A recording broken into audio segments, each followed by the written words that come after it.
It's Dumb Guy Live, everybody. Yay. Yeah, Dumb Guy Live 39. 39. Murph, he's on the road. I don't like your picture. I wish you'd change, but that's okay. Whose game is it? I don't know. Don't know. Don't know. Naito. That seems right to me. Yeah. Naito. We got AO. He is very much supporting Mr. Tranquilo in the comments here. Thank you so much for being here, AO. AO, don't get caught by the spam filter. He sent 6 straight messages of Naito. This is good. Yes, it is. It's Dumb Guy Lifetime, everybody. It's gonna be great. We got a stacked show to go over today. Yeah. With we know the G1, the 2023 G1 Climax winner. We watched the whole G1, our first G1 as Dumb Guy Live. Hopefully, first of many. We got the Stardom 5-star going on. Not to mention like pausing the tournament to have 2 pay-per-views, smack dab in the middle. We've got somehow the N1 victory is already like halfway over, and Thank God. we had the finals of the Tokyo Princess Cup, and we had Triple Mania, Mexico City this past weekend, ostensibly the biggest show of the year in Mexico, but didn't really end up feeling that way.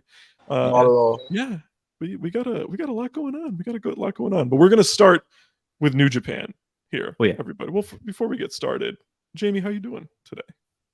Yeah, I'm doing good. Outside of like football-related trauma, I'm feeling good. It was a week from hell. As us Liverpool fans, Todd Bowley stuffed us in a locker twice. It was not great. I watched the game yesterday. The game didn't even matter. The game, I could care less about the game. We felt so good for that 9 hours where we thought we were breaking the fucking British transfer record, and then he takes our first target and our second target back to back, and now we're gonna probably have to go for like some Brazilian that we have no idea if he's good or not. So it's great. Mm-hmm. But outside of that, I'm feeling good. You know, like you just said, it was another very busy week. You know, but outside of my issues with the G1, I thought the final was tremendous. So that's good stuff. And yeah, I'm ready to go. Arsenal picked up their 3 points. I don't really know what the deal is. So I've decided I'm going to be a footy fan this year and actually follow the. You picked a great year to be an Arsenal fan. I've been an Arsenal fan for like a decade, broski. So how about you slow your roll? All right. Not that I follow Premier League closely or anything like that, but yeah, it's good. I'm so sports like starved in the summer because I love football and I love basketball. Those are my 2 favorite sports to watch. They're just not around in the summer. They're just not around. You see, I'm a baseball fan, so you know I'm able to stay entertained. Fan? I'm a Yankee fan. That's right. You're a Yankees fan. Anyway, let's enough sports. Let's talk about fake sports, shall we? The G1. We have the finals this weekend. Let's start. We'll run down all 4 shows that happened in the last week since the last time we recorded. But first, Tetsuya Naito wins the G1 for the 3rd time in his career. He is currently in the driver's seat to main event Wrestle Kingdom next year. How just general thoughts, y'all? Well, this is what I thought would happen. I kind of predicted the Naito. I don't think it was like a bold prediction by any means. He was the favorite going in based on the booking. Naito for me, obviously, a lot of his performances in the last like couple of years have been mostly half-assed, especially when he got the T-shirt on. But when he turns up, he really turns up. And the G1 final and semi-final prove that he's absolutely still got it when he wants to. It helped that he's against two wrestlers who you could argue are like 1 and 2 best wrestlers in the world. They're certainly within that top 3 or 4 in that bracket. But Naito was by no means a passenger. he lived up to it, and he got me very excited for another Tetsuya Naito IWGP title run. I assume he's going to be beating Sonada. I don't think he's going to lose his contract to Jeff Cobb, so I think that one's pretty secure. But yeah, I'm very happy with this result. Murph? You know, I'm not the biggest Tetsuya Naito fan in 2023. You won't know that. But, you know, he was able to turn back the clock this weekend, albeit against, you know, 2 of the greatest wrestlers of all time. But, you know, Naito, He deserved the win. I mean, and the crowd was behind him, and you can't really fault it. I mean, am I happy Naito won? No, I would have loved Ospreay to win because I think he's the best wrestler in the world and the best wrestler of my generation. But you can't fault it because Naito versus Sonata is going to be a very hot program going into Wrestle Kingdom. I can't be too disappointed with it as much as I picked Okada and I was rooting for him in this final. Of course, I would have loved Ospreay. I never really thought Ospreay had a chance since he's U.S. champion. It feels like they have too much set up for him to do something else other than challenging Sonata in the main event of Wrestle Kingdom. But yeah, it did end up being Naito, as a lot of people predicted. And now we have the culmination of that story in LIJ, where early in the year, Sonata is kind of left behind, right? He is not he's not as high profile compared to the other heavyweights in the stable, including obviously Naito and including Shingo. He's been surpassed by Shingo. Splits off, starts just 5 guys, and wins the IWGP World Heavyweight title. So now we have the idea of, has he really made it to that level where he's going to beat Naito in the main event of Wrestle Kingdom, or is it going to be Naito getting the crown for the first time in 3 years? It'll be interesting to see.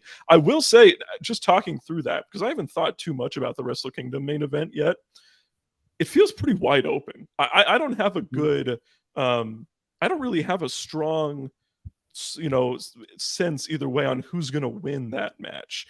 I would lean Naito, but it also wouldn't shock me. New Japan is always very, very happy to essentially move on to, some younger guys when they feel like some of their older guys, where it's time to de-emphasize them. However, this could also be a Tanahashi 2019 situation, thinking back to his final run as champ too. It could be something like that with Sonata in the Kenny Omega spot. So I'm interested to see what they do here.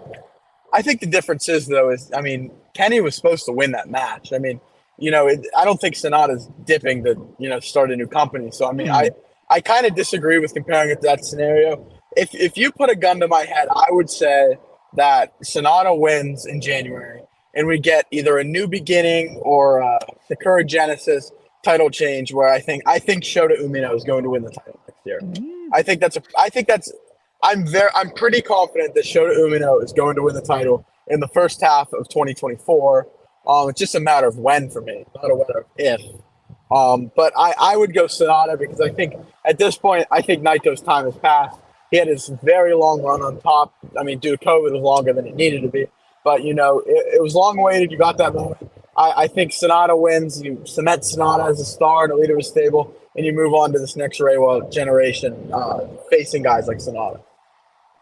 Let's get into some of the matches that happened. First, we had the D Block finals. We won't go too in depth on this, but Coughlin beating Yano was the first match there. Nothing crazy, of course, there.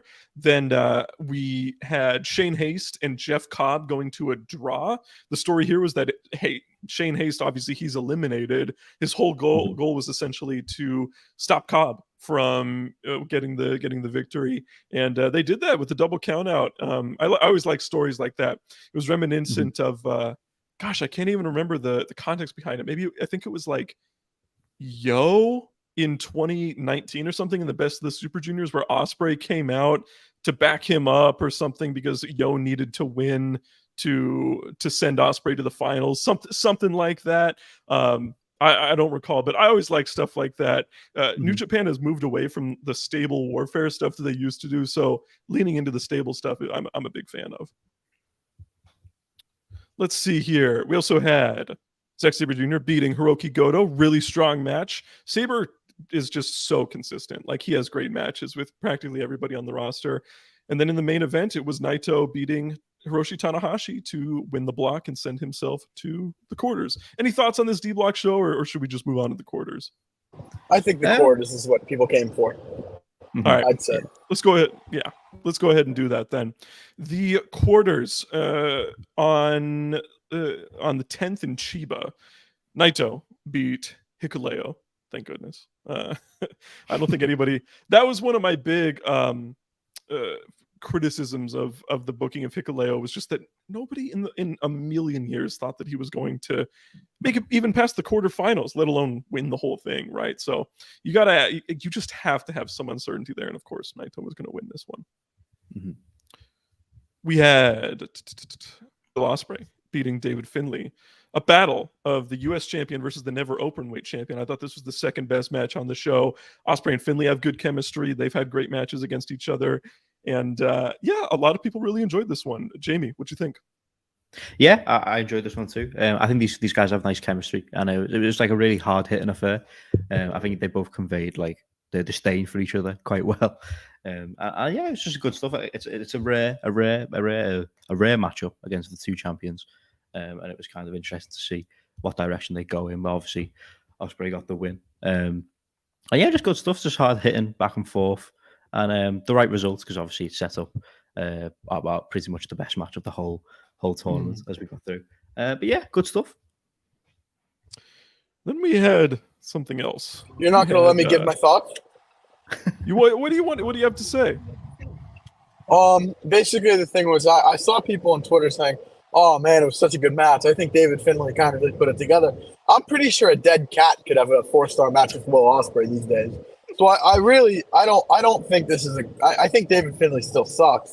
I just think that Will Ospreay is so damn good he can make the ice cold, awful David Finlay have a great match. So I don't think Will Ospreay gets enough credit because people are like people don't like him for reasons that have been debunked for many times. We won't get into that, but I mean Ospreay is the best wrestler in the world, and I will shout it from the mountaintops, whatever the hell the expression is, every time I can because Ospreay is just that fucking good.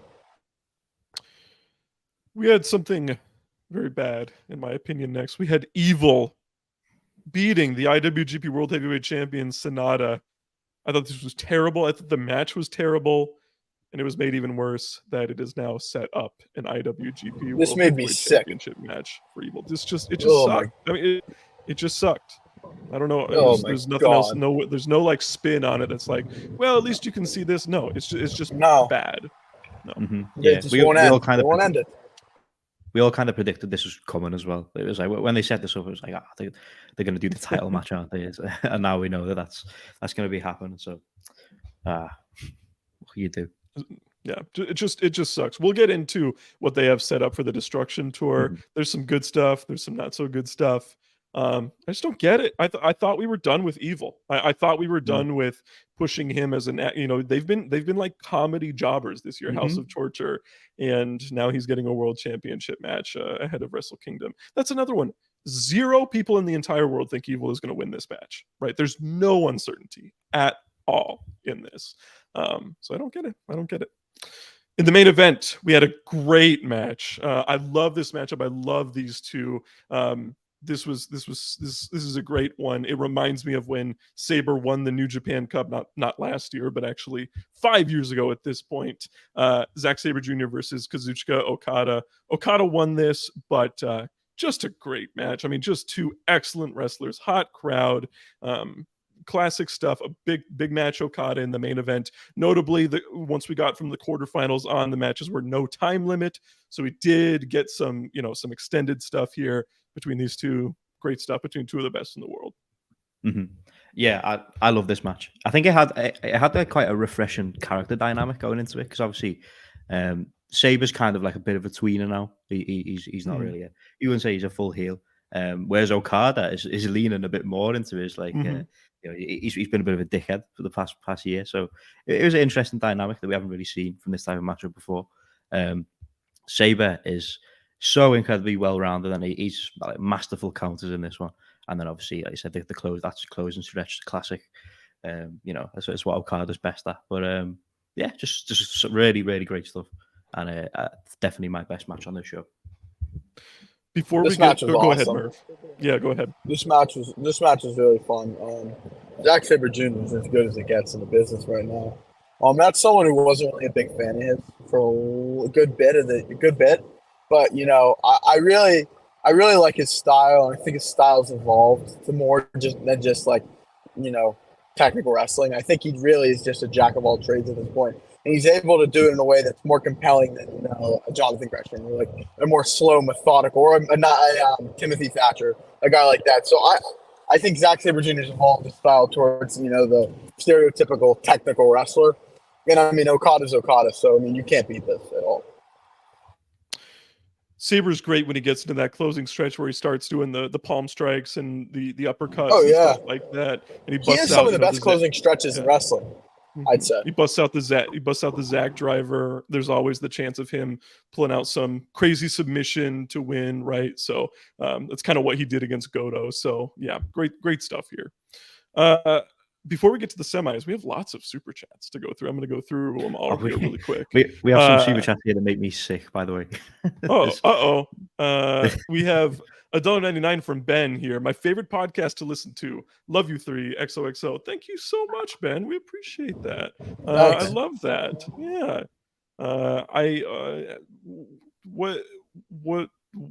What are your thoughts on Trump's arrest, Ben? I'm curious. We have Moises Caicedo. I don't. Oh, okay. I assume this is his. Yeah. Okay. It's Chelsea Football Club. I got it. Yeah. This is the guy.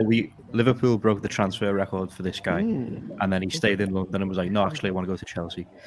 Yeah. What he certainly is stacking bands like he's EO. That seems to be accurate. How do all these people? Like, do they change their usernames every single show, or do they like make a new account every time? It's how many emails do these people have?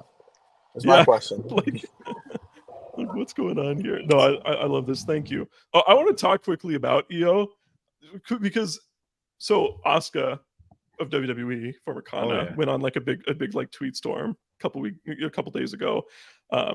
Just talking about her experiences in Japan, how she was the leader of essentially the Joshi scene for a while, and how she thinks Stardom was created essentially in direct response to her. And I just want to emphasize for the people who might be watching this, she's working. She's being like a heel, right? Like she's not trying to like make any big statement or anything like that. The current champion on Raw is Io Sky.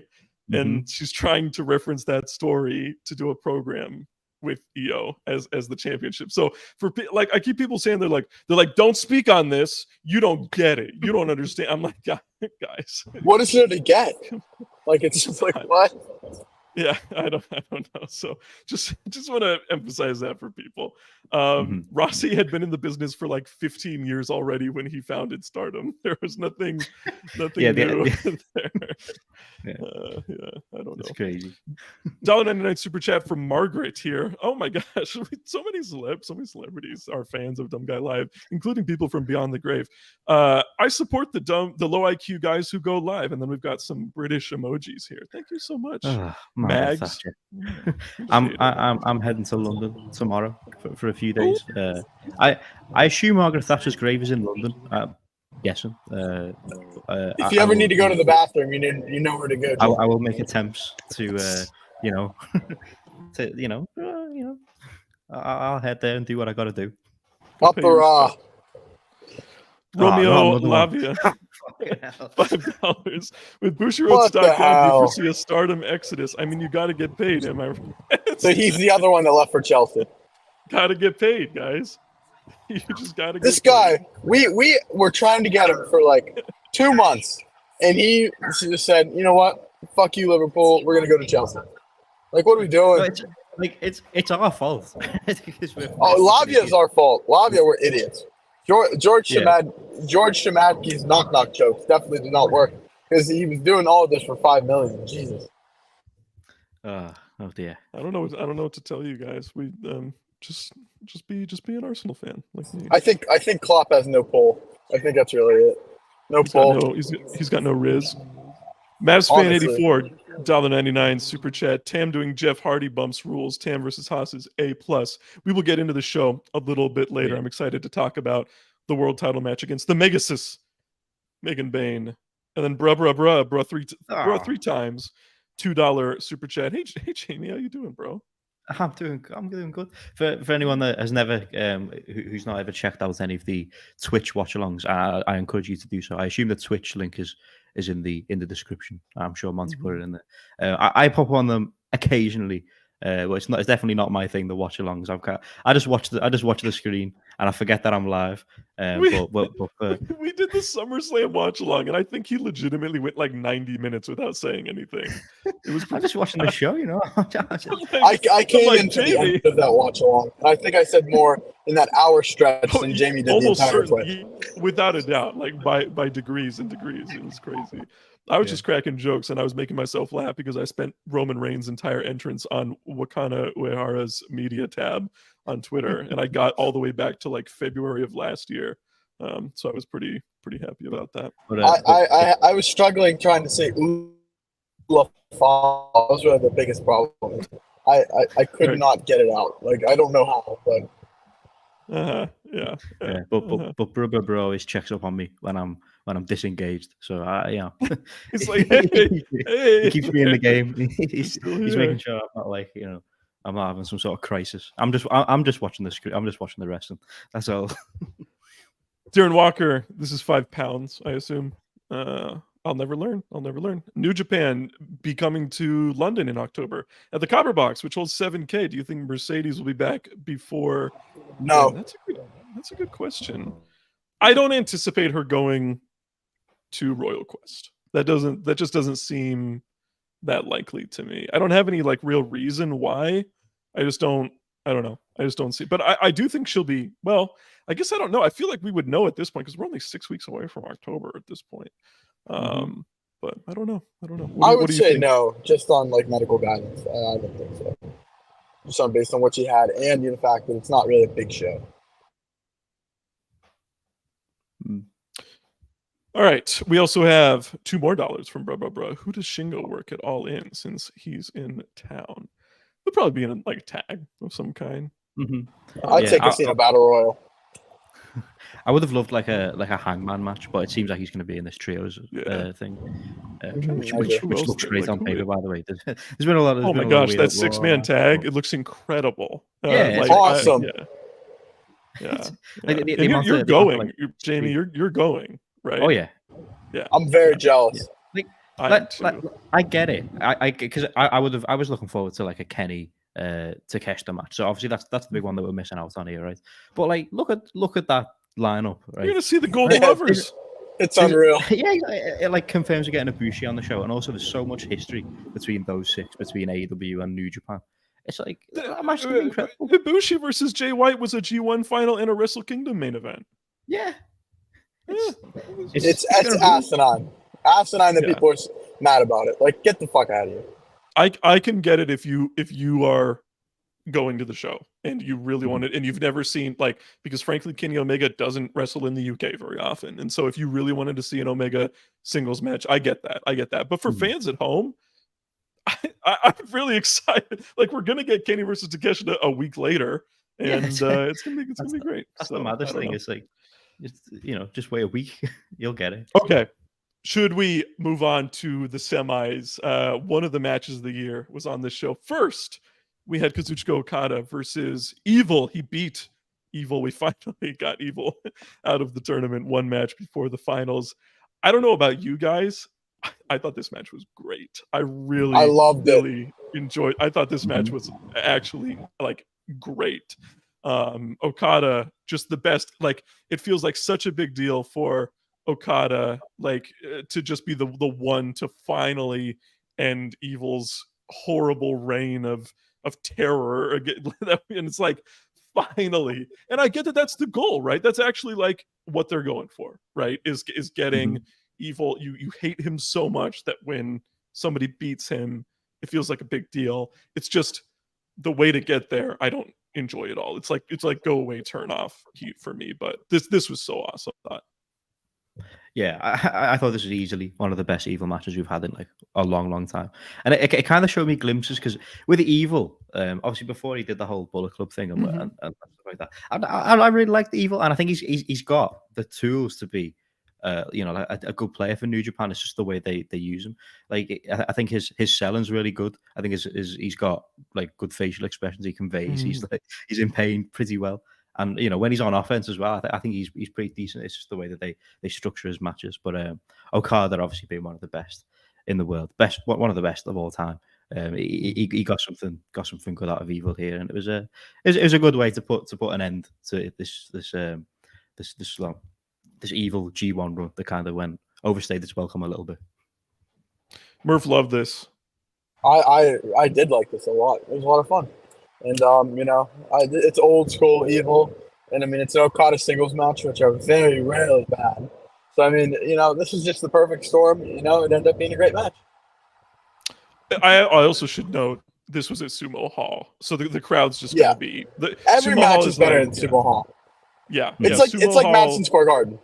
Well, it is. It's second to Korakuen Hall in party venue status. Like Budokan has all this history and like aura to it, whereas Sumo Hall is like you're gonna go see a fight. Like this is where you go to be raucous and have a great time. It's like seeing a boxing fight in Vegas. I mean, it's like boxing is great everywhere, but in Vegas and Madison Square Garden, those two places, boxing can never be bigger. So I mean, that's just like basically how. And honestly, I would add Osaka Joe Hall to that category because I feel like Osaka Joe is on that level too. It can sometimes depend on the matches they're seeing, of course, but yeah, I would include that too. The main event, I mean, you talk about a hot crowd for both this night and the following night. We're going to get to this in just a second. I'm still teasing. We're going to talk about Ospreay and Naito, but I have to mention a $20 super chat here from Will Chisholm. I'm going to go with Chisholm. I thought it was clear to people that Asuka was working, but Asuka doing this storyline, do you see this as a long-term way for them to add Kyrie to it, or am I looking too deep? Love the show and the info y'all teach us. Thank you so much, Will. We really appreciate the super chat. I'm curious, Jamie, you watch the most WWE out of probably the three of us. What's kind of your take on this situation? Well, I do definitely. I don't think it's like some crazy outburst like people are making out. I think you're on the money in that it's because she's working EO. Although I will say, at least from what I've seen, I don't know if they're like currently in like the feud right now because EO just won the belt, and she may be kicking something off with Bailey at some point, and I'm not exactly sure that's 100% the direction right now. The Kyrie thing as well. By the sounds of it, she's not going to be there till November. At least that's the observer line from Stardom is that they think she's coming in November. So I'm not sure whether this is like some imminent thing that they're going to make Kyrie a part of or whatever. But I don't know. I think you're right in that it got something to do with Asuka and Io working, but I don't think it's going to be too like important. I think Asuka's just trying to kick something off, We lost Murph, unfortunately. I'm sure he'll be back momentarily. Thank you so much, Will. We really, really appreciate the super chat. Thank you so much for the support. Okay, I'm going to add Murph back in, and then we are going to talk about Ospreay versus Naito, which was one of the very best matches all year. Easily, I would say easily, like even far beyond the finals, the best match of the tournament for me. This match was incredible. I also think this is considerably better than their two matches last year. I just think this is one of the very best matches you'll see all year. It's something we say a lot with Will Ospreay. We haven't said it at all up until this point for this year with Tetsuya Naito, but he came out. I mean, it reminded me of those classic Ospreay Naito Omega matches with just the unbelievable closing stretches. This was the closing stretch of the year, even better, I think, outside of maybe the Omega Ospreay near fall at Forbidden Door beats that, or the one count, I should say. But just an incredible matchup, and I'll talk about some of the spots here in a second. But just guys, Jamie, oh my gosh, what a match! Oh. Yeah, I agree. It's instantly one of the best matches of the year. It's right up there with the the Kennys and Ospreys and the Kento and Nakajima and stuff like that. It's in that bracket, that top tier. You talk about the atmosphere as well in Sumo Hall. It was immense, and then just the action was incredible.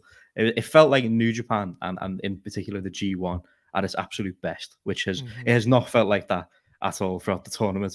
But say for a few rare matches, but this was at its absolute peak. Just like incredibly hard hitting. You talk about those near falls as well. Just like drama, and as well at the end, which obviously we're going to get into, but the super kick that kind of goes a little awry, and Ospreay ends up having to kind of hit 2 Destinos on himself. It's just I don't know. I might be a sick freak, but the kind of the drama in that closing stretch where Naito was a bit out on his feet added a little bit. A little bit to it. Oh, and it's just like, without a doubt. Yeah, and it's because it's like it felt like a real struggle. It felt like both guys were getting desperate at times, and then just in that end bit where Naito is like he's out, he's got nothing left, and then somehow, and it's obviously it's Ospreay, carrying the match to its finish towards the end, but Naito somehow manages to hit the finish and get the win. It's just an incredible match, and that crowd was rocking all the way. Just New Japan at its best. Murph, Bro. you love Ospreay. How do you do? God, I could talk about this match for hours. I mean, Jesus. This match was, it wasn't on the level of the Omega Ospreay matches, but for New Japan's sake, it's number 3. And this match was really just like, I really like the comparison you made to the Omega Naito matches at Sumo Hall, because really it did have that vibe. The block final, I mean, it was really just 2 guys going after it in Sumo Hall setting. You cannot beat that. And I mean, when New Japan is on, they put on the best wrestling matches in the world. I think that's an undeniable fact. New Japan at its best is better than anything. And this was New Japan at its best. This was my match of the tournament. And boy, this match was amazing. One of my 5 matches of the year. Obviously, Jamie, you talked about the hook kick that nails. There's an awesome photo. Unreal. It just nails him right in the jaw, and it kind of knocks him out. And obviously, like not intentional or anything like that. Ospreay does actually, like, considering how physical and violent his matches can get, the fact that people don't get injured in them more often is a testament to him as well. But I mean, even before that, we had the incredible viral spot where Ospreay's picking Naito up. We're assuming for a Liger bomb. Naito pops up like 3 feet higher than you expect, and he turns it into a DDT and just spikes him. I mean, that was such a great spot and really innovative stuff. And then, Ospreay obviously, I mean, knew what was going on. He knew he stunned him and maybe even knocked him out. And he essentially did Yoshihiko stuff for the rest of the match. He made Naito like That's a funny comparison. You see him lifting him up in like the sidewalk slam position, like flipping him over and having him hit the Destino, and then you see the 3 count, and Naito can't even like essentially pop up out of it. He kind of collapses after that, but holy moly, just a fantastic, exciting, thrilling, high stakes wrestling match, because and the other thing is knowing that the winner faces Okada, the final boss of New Japan, just makes it all that much better. And both matchups that we could have gotten, Okada Ospreay or Okada Naito, which we did end up getting, have so much history between them that it would have been thrilling either way. So one of the matches of the year. I think Murph said it best. When New Japan is at their best, there is nothing in wrestling better. A couple super chats before we get to the finals. $5 from DN Maz. No knees, no neck, getting brained by Ospreay, still goes out there the next night and wins the G1. They don't build him like Naito anymore. It was to go 34. I think it's pretty sure that I think he might be our collective beast of the week. I mean, that's very beast. It's really the only way is beast. To go 34 minutes, approximately 18 hours after the Ospreay match against Okada, is like, wow, what a hero. Thank you so much, DN Maz. And then we have Mavs Fan 84. Was Naito Ospreay better than Naito Kenny G1 2017? I don't think it's quite that good. That match is completely, like, mind-blowingly good. But I mean that's comparing it to Omega Okada or comparing it to something like that. Like, this was one of the matches of the year. You can't, when it gets to this level, the comparisons don't even matter that much to me. I don't know what you guys I'd think say about no. For me, I would say no, because that was prime Kenny, prime Naito. I mean, that was 2 guys in their prime. I don't think you can beat that. And as I said, New Japan is at its best, but there was a certain aura around New Japan in those 2 years where it just felt bigger. I mean, so I would say no, but it's close. But it's like no. Mm-hmm. Yeah, I tend to agree. I think, and that's by no means a knock on this final, because Right. just even being in the conversation with that match is like, that it was one for the ages. But that bar is insanely high. But by no means is that a knock. This was incredible. Okay, hold. I'm gonna blow your mind, guys. We got a $100 super chat here Whoa! from Will. Holy crap! Will, my big Will, my ooh, big spender. Will, we love it. Just asking, with the so-called exit from Stardom, is it a couple or is it a massive one? I'm not quite sure what you're asking there. You might have to clarify there, unless you guys are parsing that. But I got to say, AW not having a Kyrie for a run, not even a match, is shocking to me. I at least thought Kenny Omega could be a bridge between AW and Stardom working together. Yeah, so talking about like AEW and Kyrie, she just has that WWE connection. She has the EO connection, I think, is the big stuff. She I think there's a obviously loyalty. Yeah, well, and Triple H booked her well when she was in NXT. She was a featured player. She was considered a main event person. She came in and she was, if you guys recall, she was in the Rumble when she was in NXT. She's one of the rare NXT women who got to come out and be a part of the Rumble. So I get it. So as in terms of AEW, it would have been great. And I'm sure AEW tried to a certain extent, but I don't know. I'm not sure. Yeah, she made mention at a press conference that she had offers, multiple, from America. So you can only assume that AEW at least tried, and I think you're right to make the Kenny connection. But yeah, it's it's a shame that we're never going to, well, at least not for now. I doubt that we probably get it in the future. I think she probably does WWE and then maybe one final run in Japan, if even that. But it's a shame we never got that. But I'm hopeful that she gets to do some good stuff over there. Like you mentioned, Triple H did right by her in NXT, so I'm sure they'll do some good.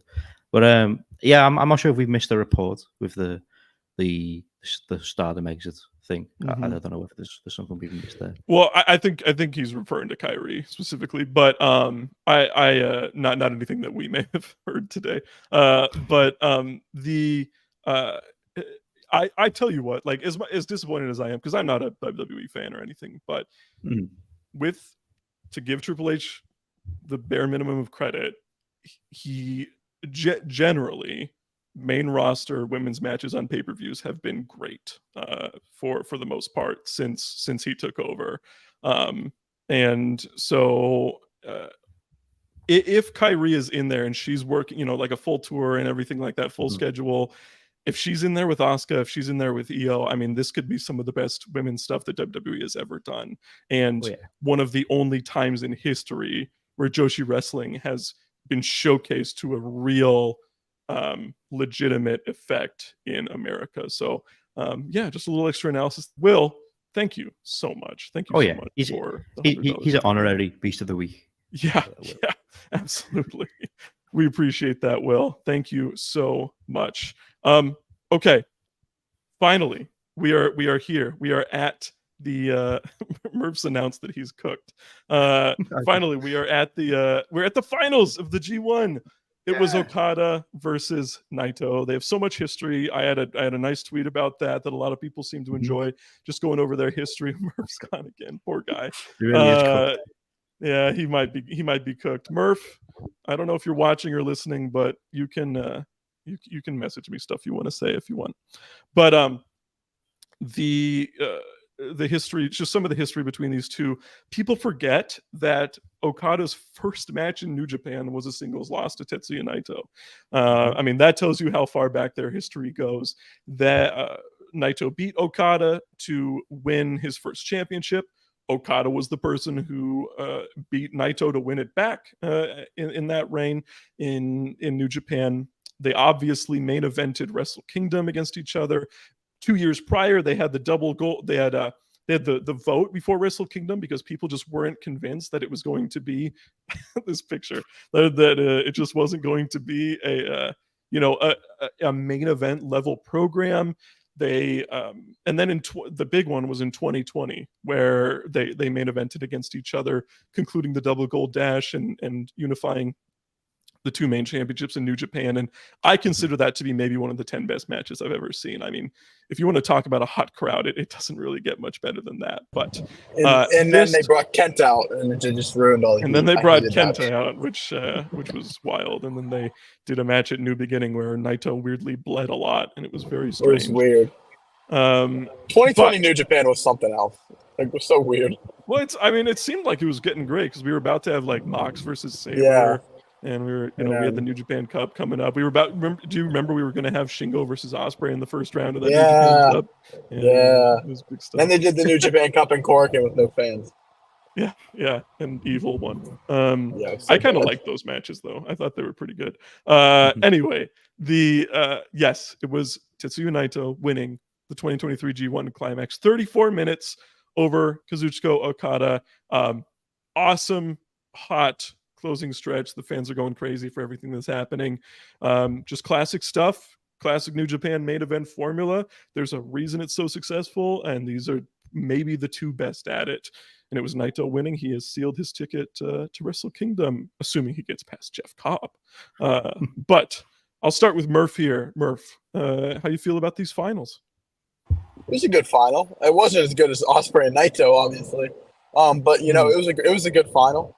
I personally, just for me saying, I don't think it's up there with, the finals, some of the finals from previous years, like the, like Kenny and Naito was the final. Yeah. The second year. And, you had, Ibushi and Tanahashi. That's an amazing final. I mean, there have been some really good finals. But this was an amazing match, and it's a New Japan G1 final. So it cannot be that bad. I mean, in most cases. And I'm excited. Actually, this tournament kind of gave me my love of Naito back a little bit. I mean, him coming out in a T-shirt at Forbidden Door will always dock him points because that just hurt. But I do like Naito a little more than I like. I'm getting towards my old fandom of Naito. Mm-hmm. Yeah, I thought this match was terrific. I loved it. You mentioned before that Naito going like 34 minutes after the war he just had with Ospreay. But not only that, this was fucking brutal. At times, this was like seriously hard hitting. Like Naito gets spiked like twice by Okada in quick succession, and Naito responds by absolutely obliterating Okada's neck.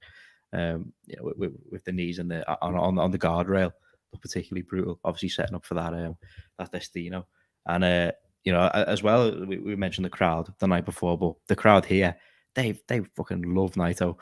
they wanted him to win big time.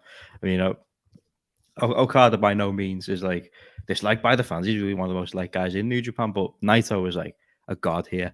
Okada was booed in this match. He leaned into it, of course, but he was booed by the fans in this match, which, I mean, that doesn't happen if he's in there against probably anybody except Naito. So yeah. Mm-hmm. Yeah, but I would agree that I don't have it on the same tier as the Ospreay match. I think I gave them both 5 on the spreadsheet, but we're not allowed to go past that anymore. And I probably would have for the Ospreay match. I don't know if I would have for this one, but it was just terrific. Again, the closing stretch, immense drama. And Naito gets the big win, as I expected. And just a really good way to cap off what was ultimately not the best G1, but it came good at the end, by God. This I agree with Murph. I don't think this was like an all-time classic or anything like that. I thought it was a great match. I'd probably put it like top 15, top 20 matches of the year, something like that. But I mean, that just tells you how high the standards are for the G1 final. And there was no way they were going to follow up Ospreay, Naito with something even better. That's like inconceivable.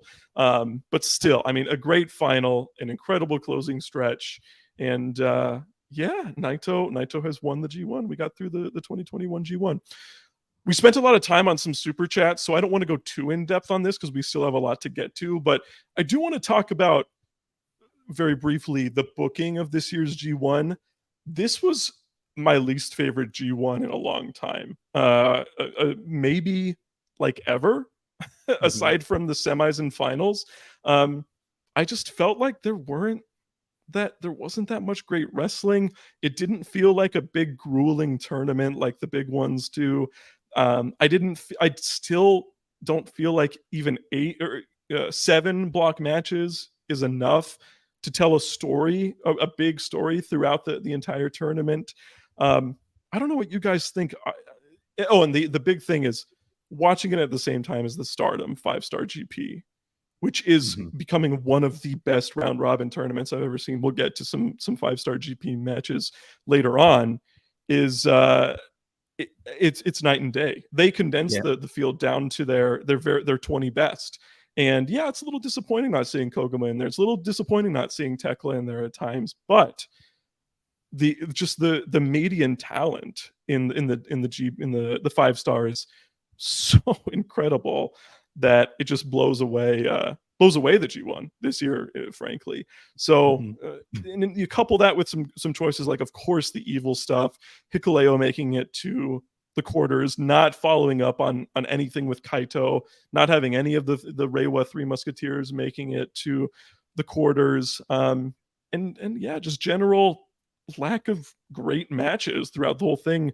I was pretty disappointed in the G1 all year. What do you guys think too? Yeah, I tend to agree. Just both bloated and baffling booking. Like, the 5-star comparison, you've hit the nail on the head, and we've made that a few times in the last couple of episodes. Like 10 in a block, but 2 blocks and just the absolute best. And New Japan, if New Japan did that, if New Japan did that, you look at the quality there. It's like it would have been a totally different story. People would have been coming out. Gedo would have still been the front runner for Booker of the Year, because people have now taken that off him. I don't know what stories that you have that you couldn't have told in a condensed two block format, right? Like, imagine you keep Sonata, the Reiwa Musketeers, Kaito, and then you put Evil in that block too. It would still suck to put like maybe Evil finishes second in the block, or he pins Sonata. He's Sonata's only loss in the tournament, or something like that, right? And it still sucks, but at least there's more going on. That's like, okay, this is something that we can sink our teeth into. Whereas it's very stratified and partitioned. I just don't get a sense of what's going on in every block on a night-to-night basis. The fact that Hikuleo didn't even feel like he was in contention until the final night didn't help things either. His schedule was so crazy. He lost to like Sonata, Chase Owens, and Gabe Kidd, and then he beat the Reiwa Musketeers and Kaito in order in like the final 4 nights.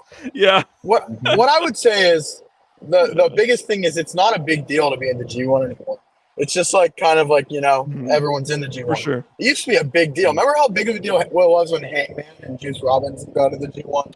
And like Zach, well, yeah, and it was like it was a big deal. There were conversations on like who's going to make it in. Like in 2019, it was a big deal when Makabe and Yoshihashi and people like that weren't in the tournament anymore. And Suzuki, and Suzuki, and it was because we had people like Shingo and we had Osprey. But Lance got in. So like Lance, and like it was a big deal. But yeah, and he showed up and he showed out, and that was the catalyst for Lance becoming what people consider now to be a really great wrestler. So I don't know. I just wanted to talk on that. I really hope they go back to the 2-block 20 wrestler format for next year. It's okay if TMDK aren't in there. It's okay if even somebody like Okan. It's like it's okay. Like maybe like you obviously don't have anything for him to do right now. Just let him not be in the G1 this year. I don't think this year's G1 made anybody like a huge Okan fan, right? So if you're not going to showcase him at all, just let him have a year off. Maybe it's time to move on from somebody like Goto. I don't know. I really like Goto, but none of his matches feel appointment. None of his matches feel must see or anything like that. So yeah. I'm looking forward to next year. Hopefully they take these considerations to heart. Yeah. So okay.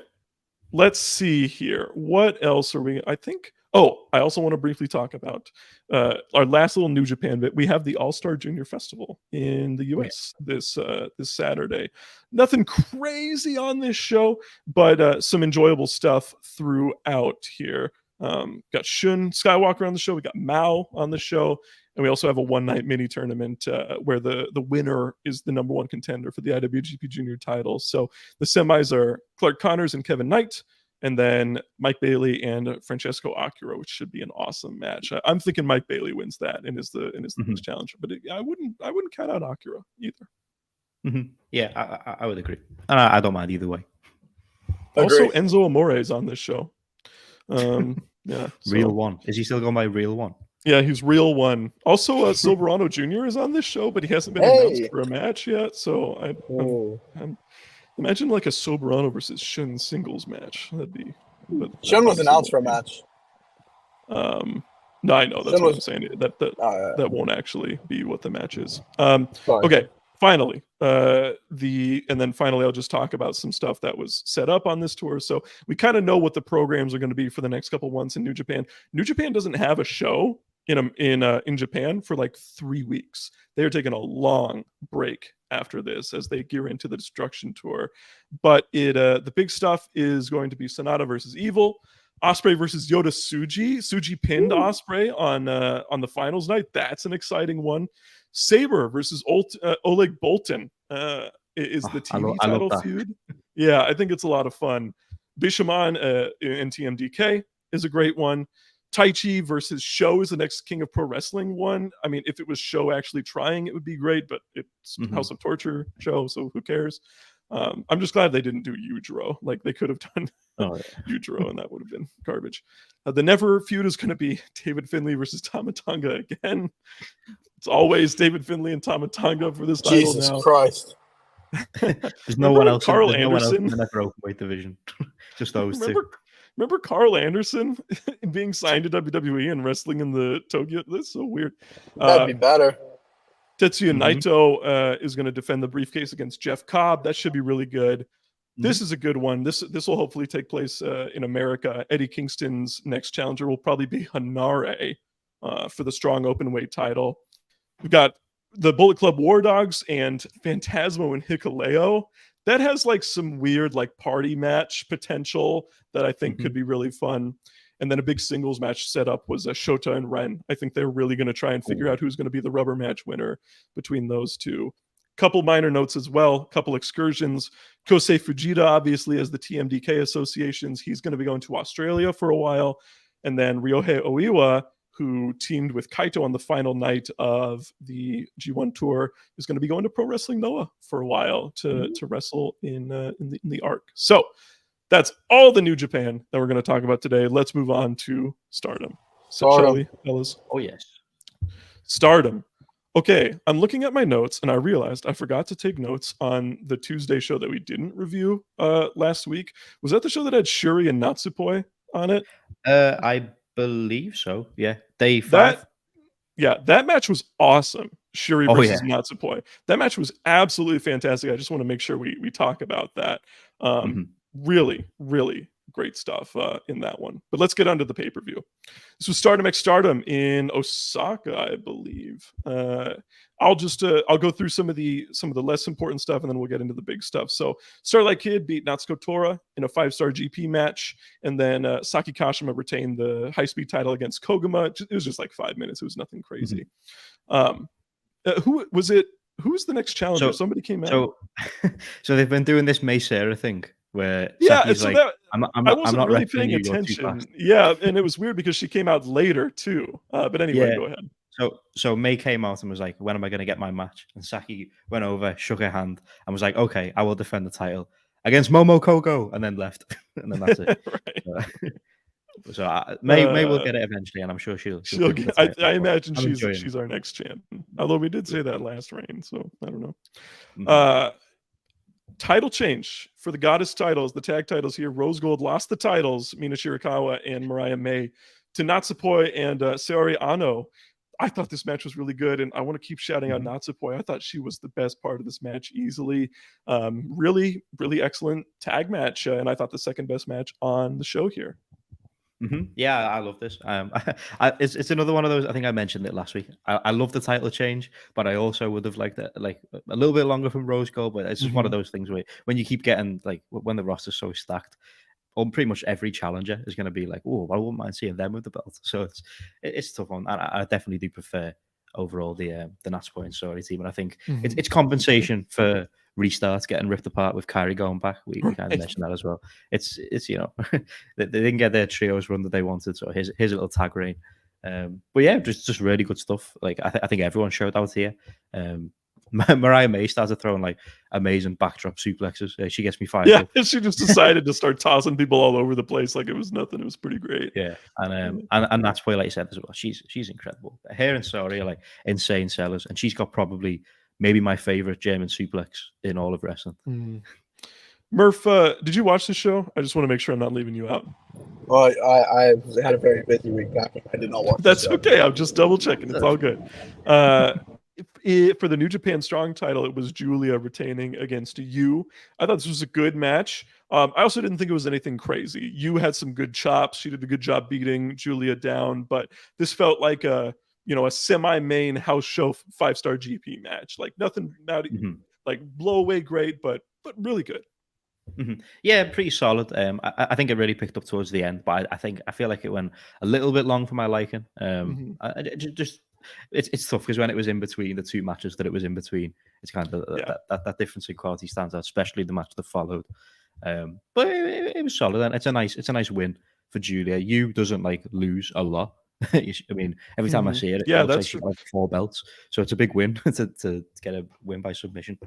So it's solid. Yu is one half of the Sendai Girls tag champions, and those titles are pretty well protected. So for her to lose is a big deal. I forgot to mention that after the tag title match, Suzu Suzuki and Mei Sarah came out to be the next challengers, which is I'm so excited for that match when it ends up happening. Yeah, it's gonna be awesome. That's another one where like I'd love to see a tag reign with those two, but it's tough. Yeah. I love that they've been a pair. It's been pretty fun because they're two very different characters as well, but they're a great pair. 2 former Ice Cross Infinity champions in that match.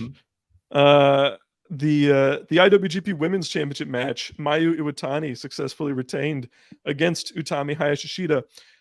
I was thinking, because we were talking about the booking around this, and you were talking about how if Utami wins this, you don't think she's going to win the 5-star. Obviously, that didn't happen. I was wondering if maybe Saya Kamitani was intended to be in this spot instead of Utami. I could be wrong on that because I can't remember the order in which things were announced on that show that Saya got injured on.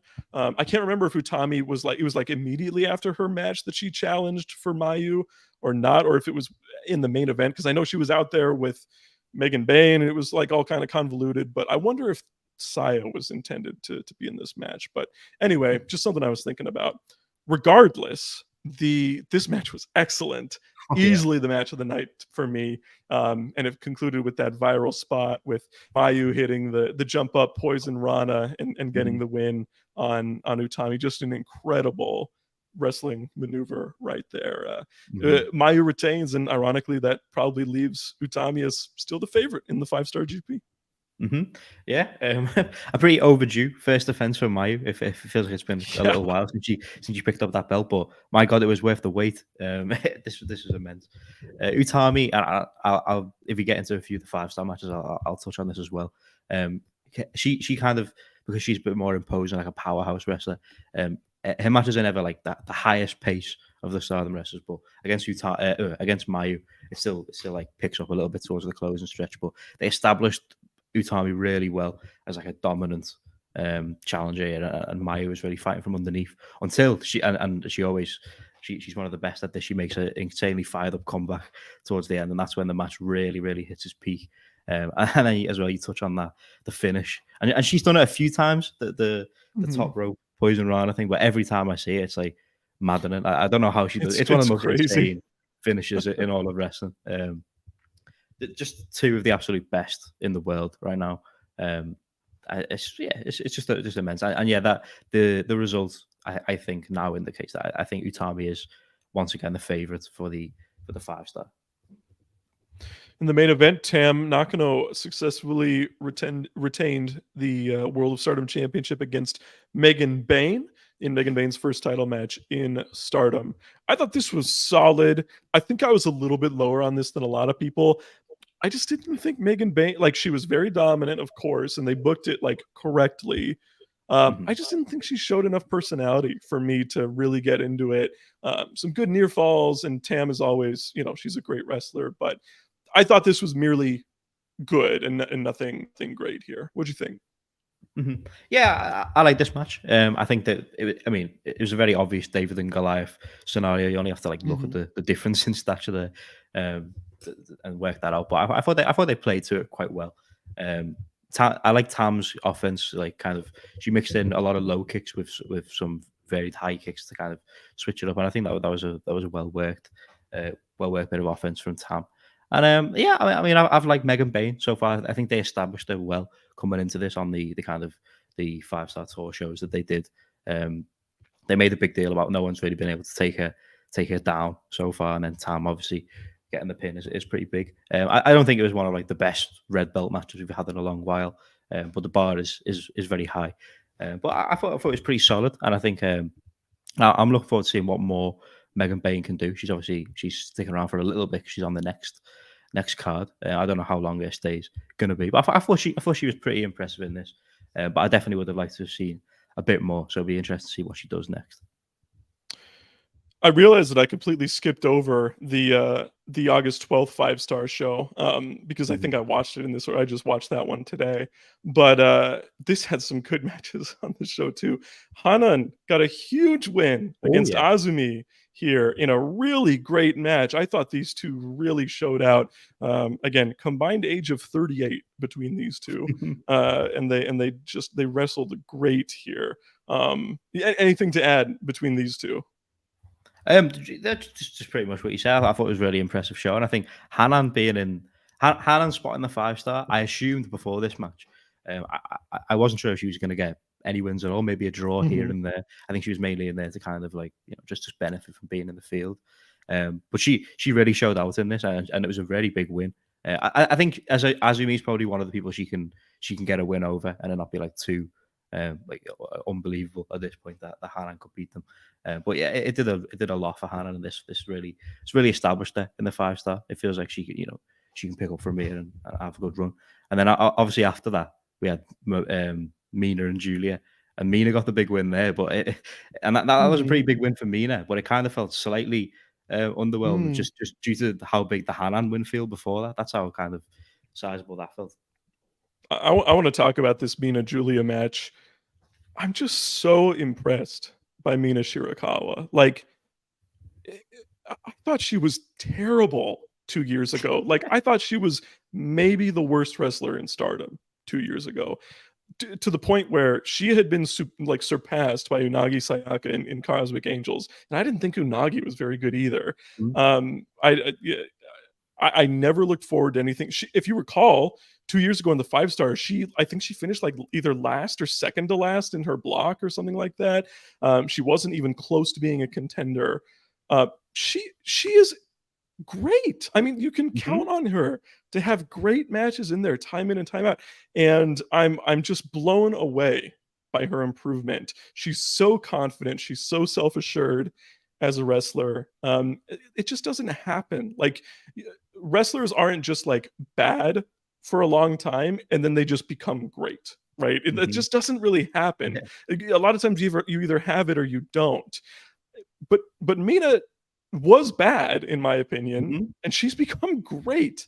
I'm just so impressed by her. I'm consistently blown away by her improvement over the last year, and how her beating Julia, it's a big deal, of course, but it wasn't inconceivable or some crazy upset that you weren't anticipating. It's two main event players going at it, and Mina just happened to get the win on this night. So I just had to go on about her for a bit.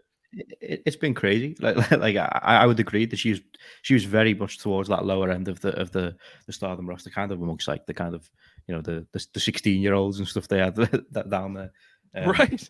Yeah, but just it's been remarkable because it wasn't even like she was showing like some like big glimpses of promise and stuff like you see with people who come a long way. She was like, no one saw it coming, and then all of a sudden she's putting out like 4.75s. Yeah. Like all of a sudden she's working the leg and she's having these incredible battles with Saya, and it's like, where did this come from?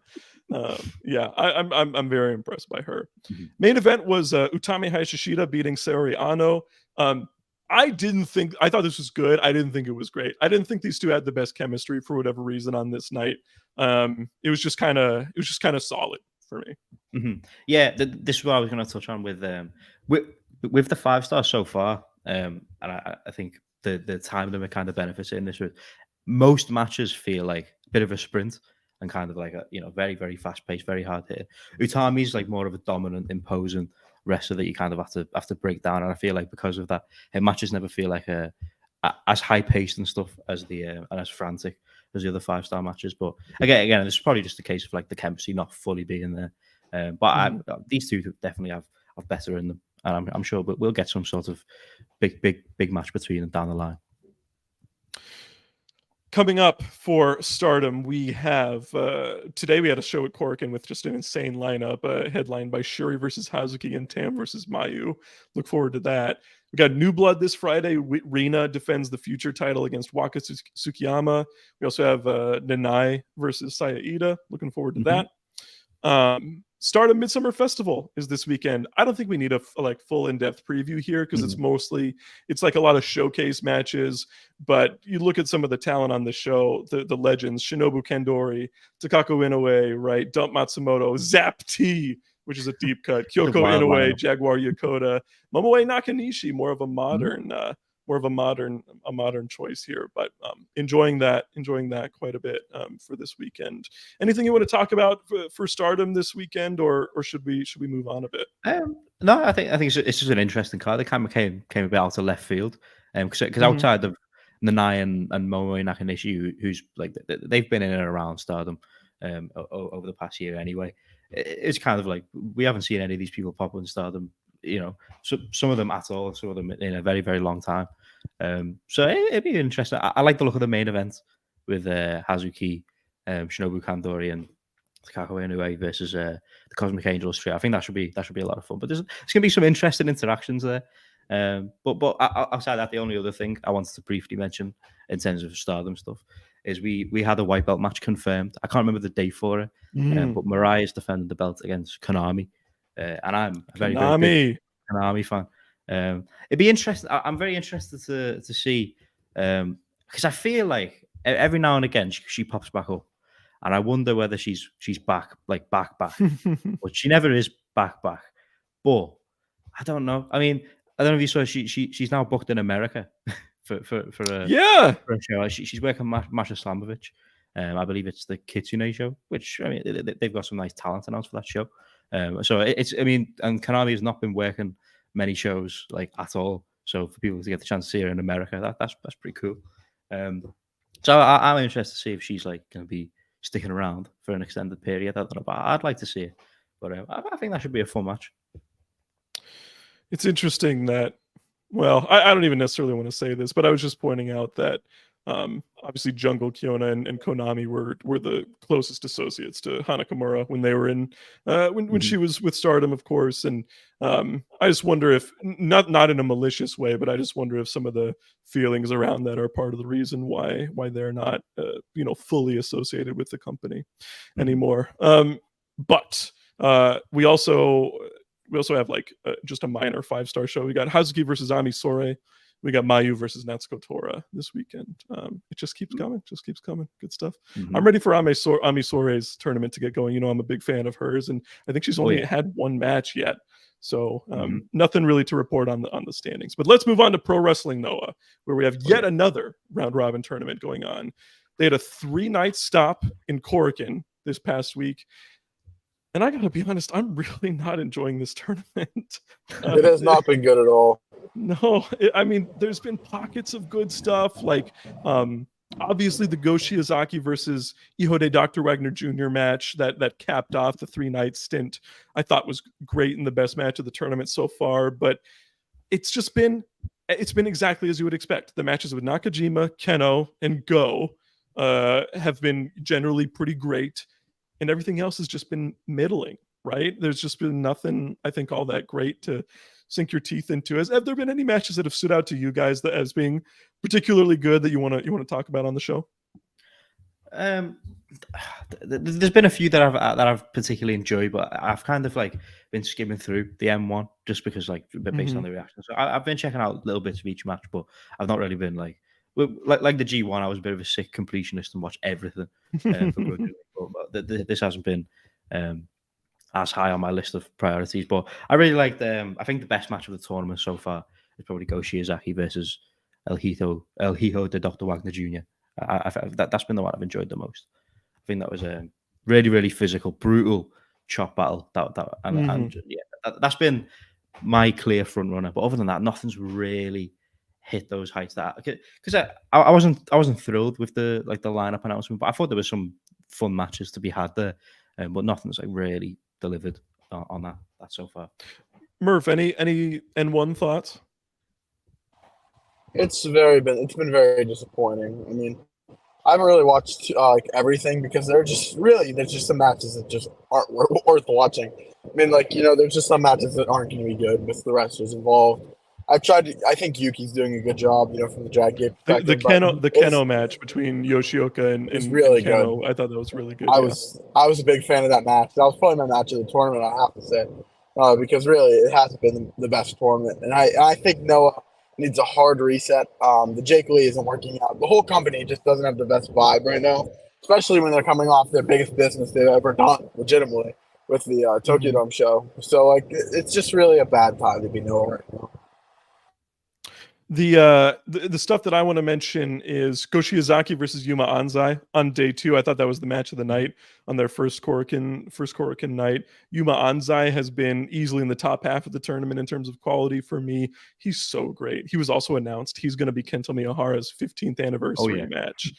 That's going to be so awesome. I'm really looking forward to that one.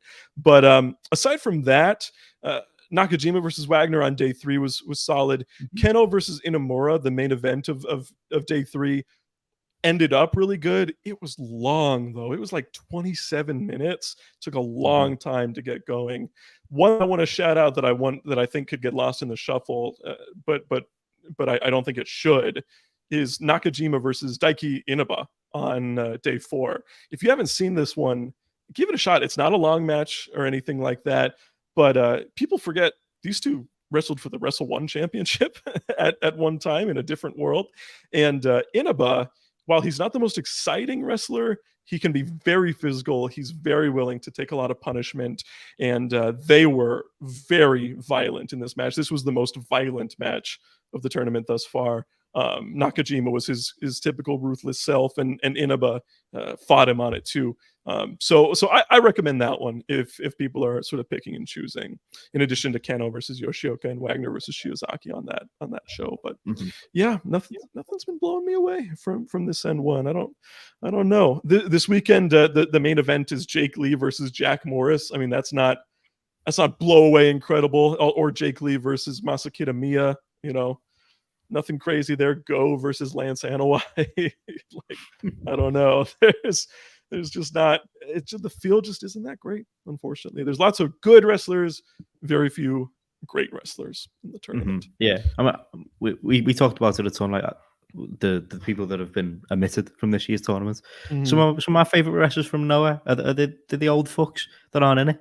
It's like, I thought last year was Masato Tanaka's best year in his entire career, and they easily could have brought him back, even though he's the 0-1 champion, but they chose not to. Yeah. Okay. Let's move on from Noah a little bit. Although they did announce Zack Sabre Jr. returning to the company for the N1 Victory Final show, and there's also a junior tag match, the junior tag title match announced on the 3-night Korakuen stop. They did like a mini tournament between the junior tag teams. So it's going to be, gosh, who is it who's Daga's partner? Now I'm like forgetting. Is it Eita and Daga defending against Kotage and Hiroki? I can't remember. That tells you how exciting the Noah juniors are. Let's talk TJPW. All right, let's keep Hooray! Woo! Miyu Yamashita is the Tokyo Princess Cup winner, as expected, coming into the quarters. I was really excited for that Yuki Arai match. I wanted the Schadenfreude of Arai winning. It didn't quite happen, but we did get a major upset in the other match with Yuki Kamifuku beating the International Princess Champion Rika Tatsumi, leading to a Kamiyu versus Miyu Yamashita finals. I didn't think any of these matches were particularly good, any of these three. Miyu is the right winner of those four, but I still feel like Miyu Watanabe is a way more exciting winner than any of them, right?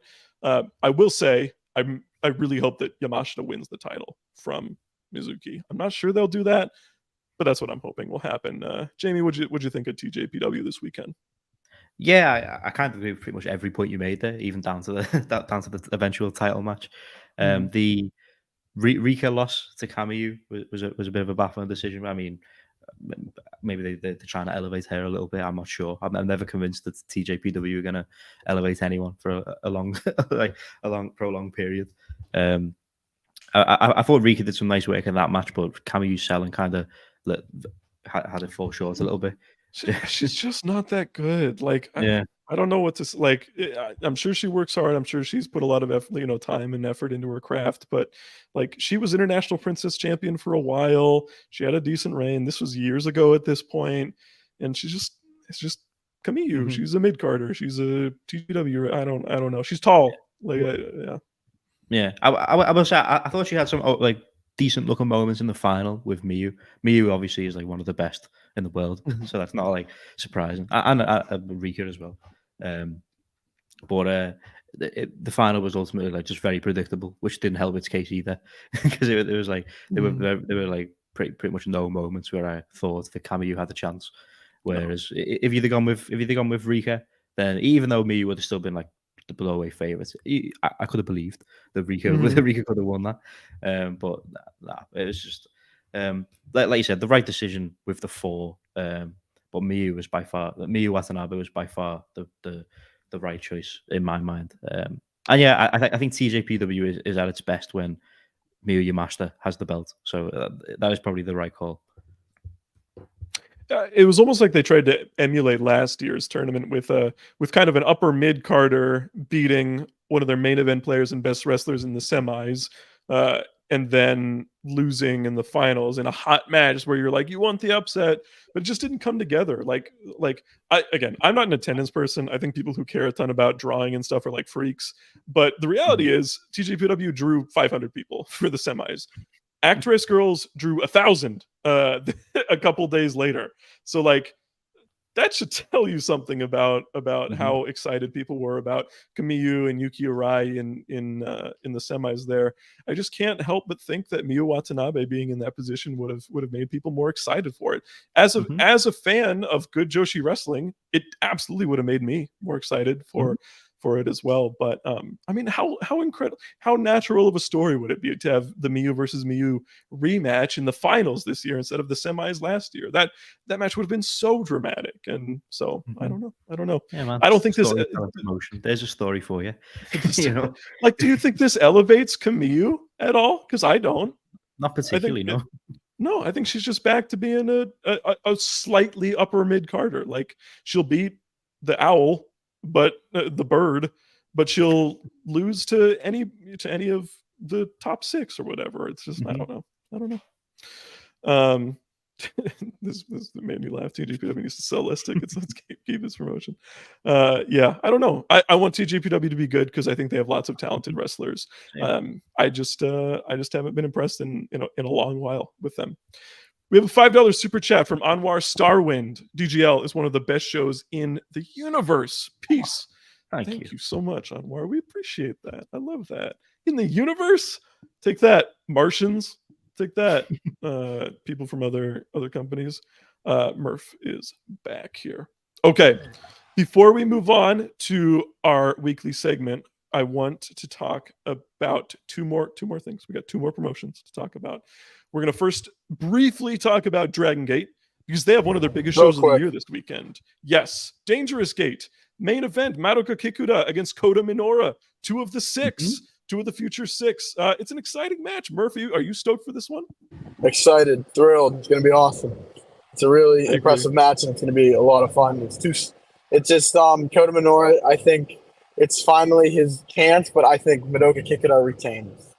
I am going to predict that Minoura wins the title. I think Minoura is winning the Dream Gate this weekend. He had a great, even better than expected King of Gate, to the point where even though I'm such a big Shimizu fan, I wasn't even really that disappointed when he lost because Minoura was that good in the tournament. I mean, it's a really nice card, a really good streamlined card here this weekend. M3K defends in a 3-way title match against the Kung Fu Masters, as well as Kai and Hyo. We got Yamato versus Fujita Jr. Hayato in a singles match. That has a chance to be great. It's going to be a lot of fun. Yeah. Tomohiro Ishii's on this show. He's throwing it back to War, teaming with Masaki Mochizuki and Don Fuji against Benkei, Yoshioka, and Strong Machine J. Ishin defends the Brave Gate title against Mochizuki Jr. And then we have a fun 6-man with Daya and then 2 of the rookies, Nagano and Yanaguchi, against the Natural Vibes team of KZ, Shimizu, and UT. So I really like this card. Yeah, it's a really good streamlined card here. Definitely, everybody check out Dragon Gate this weekend. Is it Ota Ward? Is that where it is? Ota Ward, yes. Ota Ward. Okay. There's talks that they're going to run Yo-Yogi next year for it, but they're always very cautious. But I don't know if you ever saw this. They're running Yokohama Budokan in January. So they're starting to open up a little bit. Okay, that's exciting. They're not just keeping it to Korakuen, Ota Ward, and there's always Kobe, been that big gap Osaka. in the winter, so they've decided that doing that show in January might open up a little bit. Okay, let's move on. Let's go to Mexico. We are a Lucha podcast after all. And let's talk about Triple Mania Mexico City. The reason I'm fine leaving very little time to talk about it is I thought the show sucked. I think all the last 2 Triple Manias of the year sucked. I think the first one was okay. I thought there was one really good match on the show, and that was the Mega title match. Vikingo successfully defended against Jack Cartwheel, Mike Bailey, and Daga. I thought everything else was pretty bad on this show. It was an awful card. Yep. Terrible. And we talked about it. I went on my tirade where I just thought the card was just terrible and illogical, and it ended up that way. The main event was saw Sam Adonis lose his hair. They did the simultaneous pin. It looked like this was actually kind of a cute finish, although the production issues made it seem kind of anticlimactic, where LA Park pins Roosh and Psycho Clown pins Adonis simultaneously, but Roosh kicks out at 2, whereas Adonis stays down for 3. So Adonis loses his hair, as everybody knew which was going to happen. I always respect that, and I always enjoy the post-match there. But yeah, just not much to say really about Triple Mania. Any thoughts, you guys, on Triple Mania? I have a couple of, things that I want to make fun of, but maybe any positive thoughts that you have? I have no positive thoughts. This show took years off my life, and it really hurts because I CMLL is the more superior promotion by far. It's not even close anymore. Triple A's cooked. Conan, you always ask me to listen to your podcast. If you're listening to this, you fucking suck as a booker. This show was an embarrassment to Lucha Libre. CMLL has the oh god, what's it called? The big international, the Cybernetico Grand Prix, I want to say, something like that.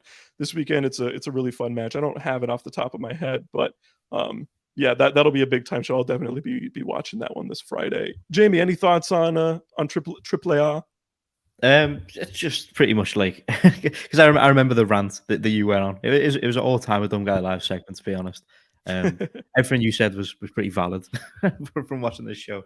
I mean, you talk about that main event, and like you said, respect to anyone who gives up their hair or mask or whatever. That's always a very big deal.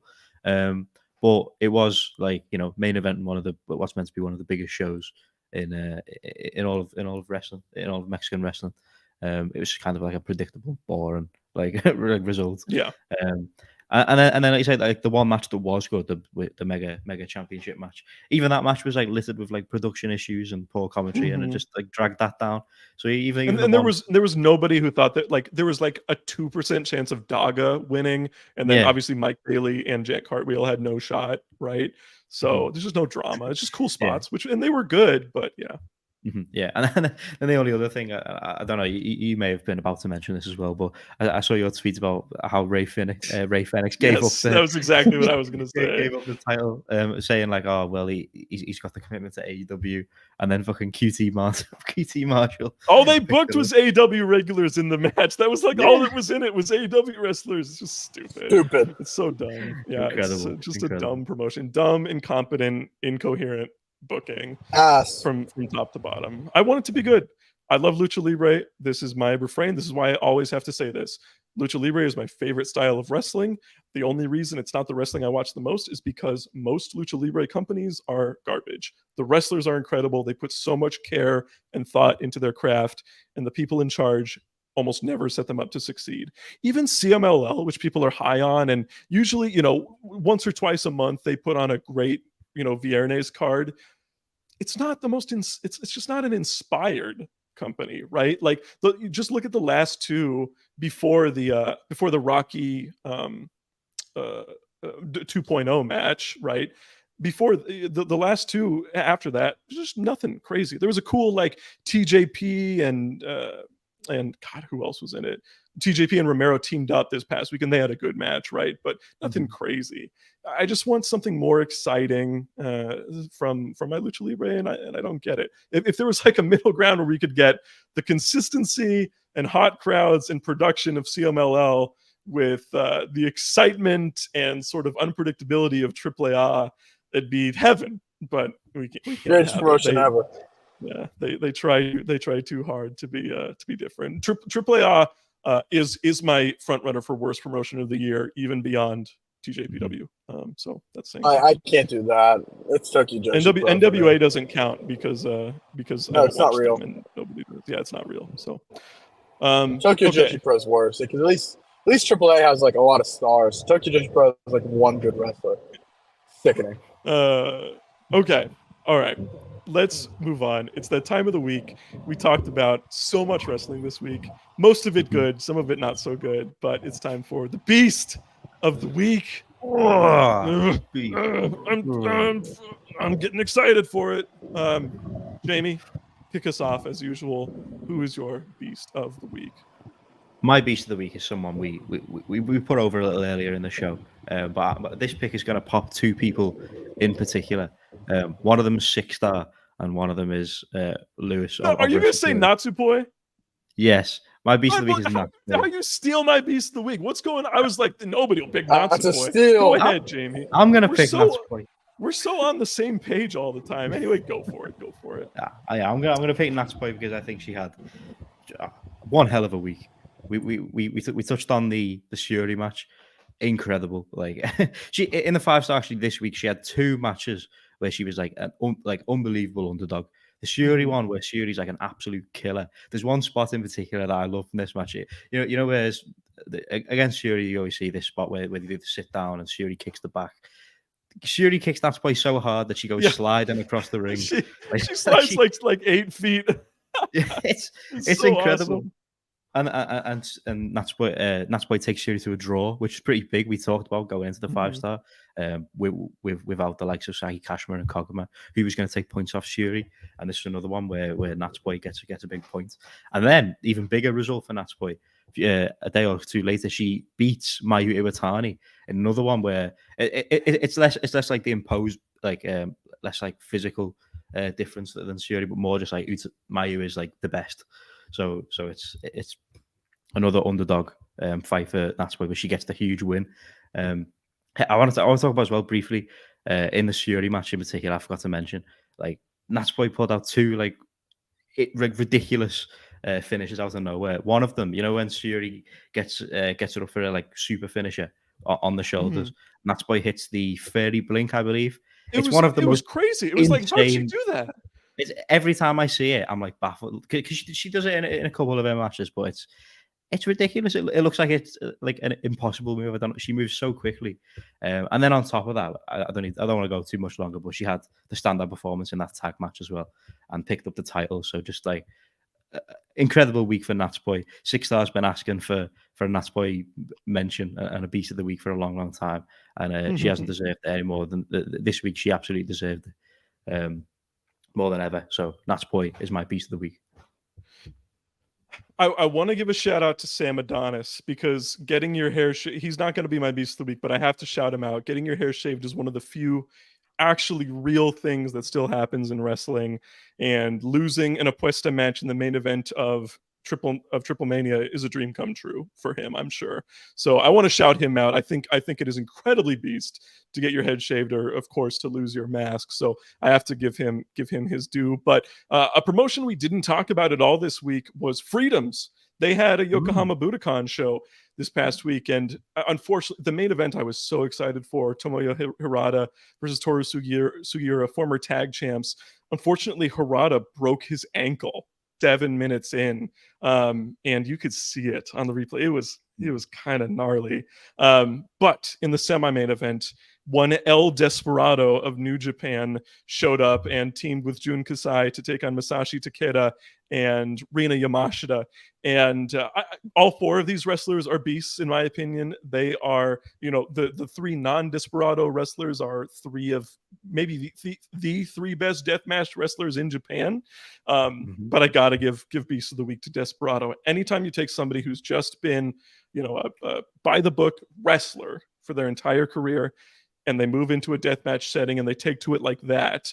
And I'm not even the biggest Desperado fan, but he has been thrilling in death matches since he started doing those, the hardcore matches with Moxley, and now teaming with Kasai and Freedoms against Masashi Takeda and Rina Yamashita. Just great stuff. So I'm going to give it to El Desperado this week. Yeah, and that's a great pick too. I'm also not like the biggest deathmatch fan, but every single Desperado deathmatch feels like a point of view. So great pick. Murph Burner. I'm ready to go. My Beast, first, it's Naito, right, for Collective? Of course, it's Naito. Oh, yeah, of course.